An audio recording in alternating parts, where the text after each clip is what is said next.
Okay, so here is the packaging for the front mud flap kit or mud guard kit.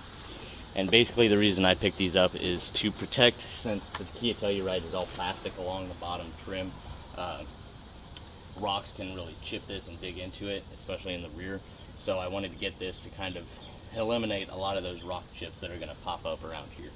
So for the front and the back, all together, all four mud guards, it's going to run around $80 to $90, so not terrible, and a good protection for the future. So genuine parts from Kia. So this one, literally all you're going to need is a Phillips head screwdriver. Then all you have to do is turn the wheel the direction of the side that you are doing to get it out of the way so you can get your screwdriver in there. It's just going to be the bottom two screws.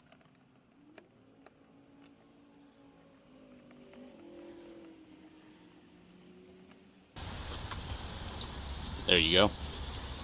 And with the kit, you're going to get both mud guards. I already installed the other one. And then you're also going to get more hardware. 2 new screws if you don't want to reuse these. And then you're going to have a push clip. Low clip for the bottom side is going to come up from the bottom of the flap and install. There's already a hole there, so it's very easy. You literally put the screws in first, get it lined up, and then up in here you place the push pin. So I'm not going to use the new screws, there's nothing wrong with these. So I'm going to install this by simply reinstalling the 2 screws.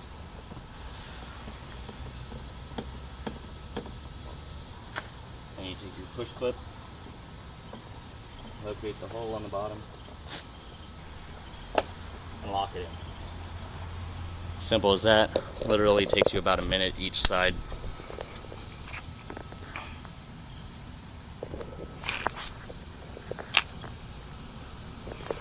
And that's it. Nice sleek little look, and it'll protect your bottom trim. Now we can move on to the rear of the vehicle. So here's the rear kit.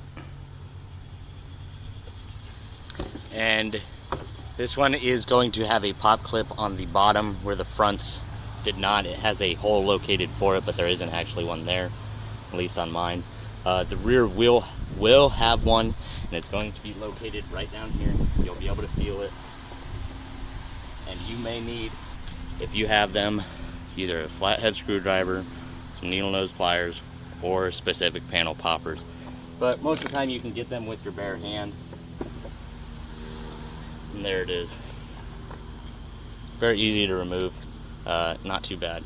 So one thing I did think was funny, the paperwork that comes with it does state that it is a level B difficulty, which they suggest for a dealer technician. I would not be paying anybody to do this. This is a super easy job. It takes about 5 minutes for the rear and 2 minutes for the front. I mean, it's not very much at all. It's not worth paying anybody to do it. The other thing that's nice about these mud guards is this is actually a drain hole on the back side, so if any water gets in here, it won't be sitting in here. It'll run out the drain hole, so that's really nice as well. So the only difference with the back, besides having to remove that clip, you do get new hardware with it, like the front, but besides that, you will not be able to use your standard length screwdriver for it. If you have a 90-degree screwdriver, that may work. This is still a little too big. You can kind of get at it at an angle, but you can either jack the vehicle up and remove the tire, which seems like a lot of work, or if you have something like this laying around, an extremely stubby screwdriver, which comes in handy for dash work and things like this, or something like this, this will help you easily remove the screws from within this tight area. So I'm going to go ahead and install this back one by simply placing it up here and getting the screws started. And then I'm going to go ahead and put in my push pin or push clip and lock it in place. So now all you've got to do is go in with your miniature screwdriver and tighten these screws up.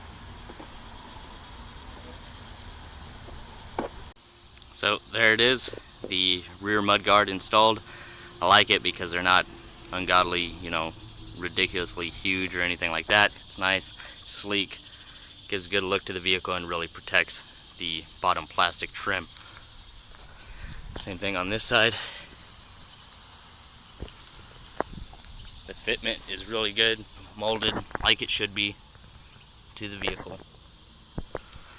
So, other than that, really easy install. Please let me know your guys' thoughts. I hope you guys enjoyed the video. If you're thinking about getting these, I do think they're worth it.